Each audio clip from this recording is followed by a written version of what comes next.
ঈদের দিন সকালে এক প্রশলা হালকা বৃষ্টির পর মেঘলা পরিবেশে কক্সবাজার সৈকতে ভিড় করেছেন অনেকেই। সমুদ্র স্নানে করছেন ঈদের আনন্দ ভাগাভাগি।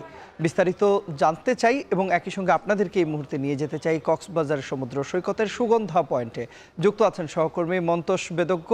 মন্তোষ, পর্যটকদের নিশ্চয়ই অনেক ভিড় রয়েছে, কিভাবে তারা আসলে তাদের ঈদ উদযাপন করছেন বিস্তারিত জানাবেন।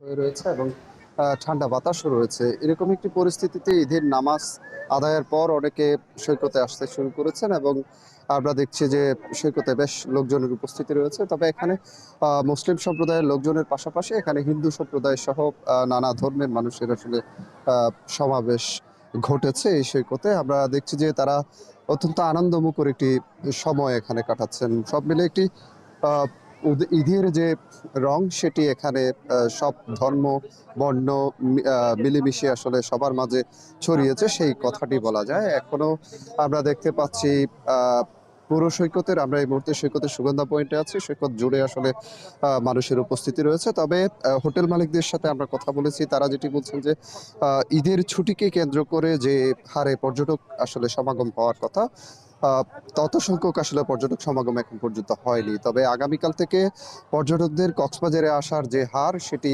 বাড়বে এবং একেবারে উপচে পড়া ভিড় হতে পারে সেই আশা কিন্তু হোটেল রেস্তোরাঁ ব্যবসার সাথে যারা জড়িত তারা আমাদেরকে জানিয়েছেন। এখনো লোকজনের মোটামুটি উপস্থিতি রয়েছে। আমরা সৈকতের সুগন্ধা পয়েন্টে যে পরিস্থিতি দেখছি, একই পরিস্থিতি এখানে যে কলাতলি পয়েন্ট রয়েছে কিংবা এখানে যে লাবণী সৈকত রয়েছে সেই পয়েন্টগুলোতেও কিন্তু পর্যটকদের মোটামুটি উপস্থিতি রয়েছে। তবে প্রত্যাশিত উপস্থিতি না থাকলেও এই ঈদকে কেন্দ্র করে হোটেল মালিকরা আসলে বড় ধরনের বাণিজ্যের আশা করছেন।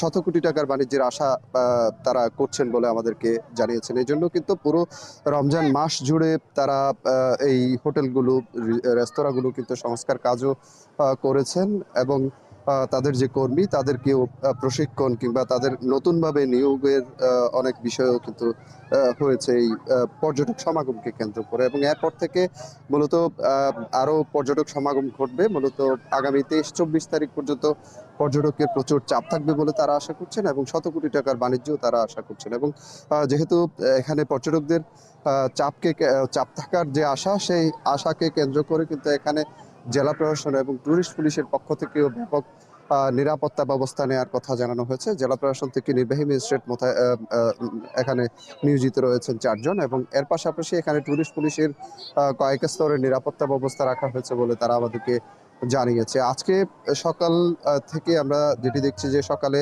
যখন কক্সবাজারের কেন্দ্রীয় ঈদগাহ ময়দানে ঈদের প্রধান জামাতটি অনুষ্ঠিত হয়েছে, তখন শহরের নানা প্রান্ত থেকে লোকজন সেখানে সমবেত হওয়ার পাশাপাশি যারা পর্যটক এসছেন তাদের অনেকেও কিন্তু এই ঈদগাহ ময়দানে গিয়ে তাদের ঈদের নামাজ আদায় করেছেন। এরপর থেকে সেই নামাজ আদায় শেষে কিন্তু তাদের অনেকেই এখানে ছুটে আসছেন। অনেকে তাদের পরিবারের সাথে দেখা করতে বিভিন্ন ঘরবাড়িতে যাচ্ছেন এবং একটি অংশ যে বিশেষ করে তরুণ যারা রয়েছেন তাদের অনেকেই সৈকতে আসতে শুরু করেছেন। পর্যটকরা এখানে রয়েছেন, সকলে আনন্দমুখর একটি পরিস্থিতি আসলে এখানে বিরাজ করছে। এই মুহূর্তে যে পরিস্থিতি সৈকতে যত লোকজন রয়েছে তাদের অনেকে সমুদ্র স্নানে মত্ত রয়েছেন এবং সমুদ্রের জল কিন্তু আজকে বেশ ঠান্ডা রয়েছে। আবহাওয়া অফিস যেটি জানিয়েছে আজকে দিনভর আকাশ মেঘলা থাকতে পারে এবং হালকা বৃষ্টিরও সম্ভাবনা কিন্তু রয়েছে। তবে ভারী বৃষ্টিপাতের কোনো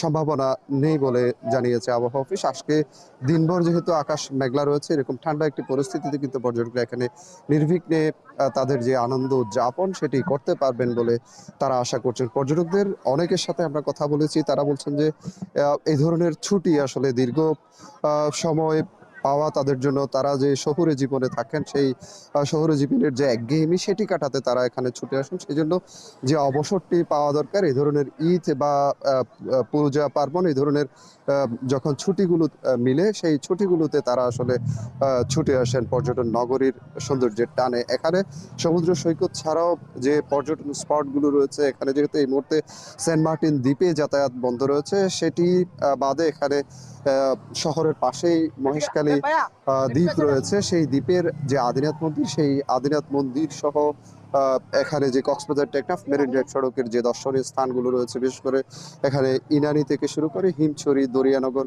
সহ যে দর্শনীয় স্থানগুলো, কিংবা এখানে কক্সবাজার শহরের যে বৌদ্ধ বিহার রয়েছে ঐতিহাসিক, সেই বৌদ্ধ বিহার এবং পার্শ্ববর্তী রামু উপজেলার অনেক প্রাচীন বৌদ্ধ বিহার রয়েছে, 100 ফুট সিংহসজ্জা বৌদ্ধ মূর্তি রয়েছে।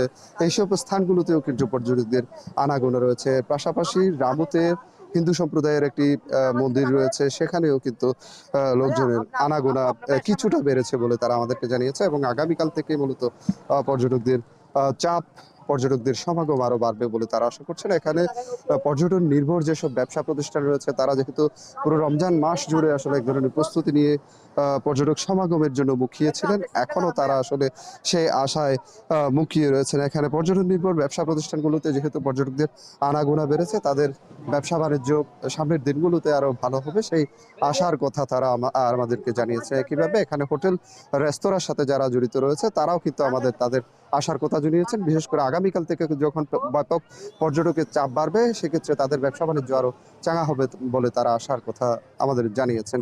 এই ছিল কক্সবাজার সৈকতের সুগন্ধা পয়েন্ট থেকে আমার কাছে সবশেষ। তন্ময়। ঈদের লম্বা ছুটিতে ভিড় বেড়েছে কক্সবাজারে। এ বিষয়ে বিস্তারিত জানাতে আমাদের সঙ্গে যুক্ত হয়েছিলেন সহকর্মী মন্তোষ বেদক্য।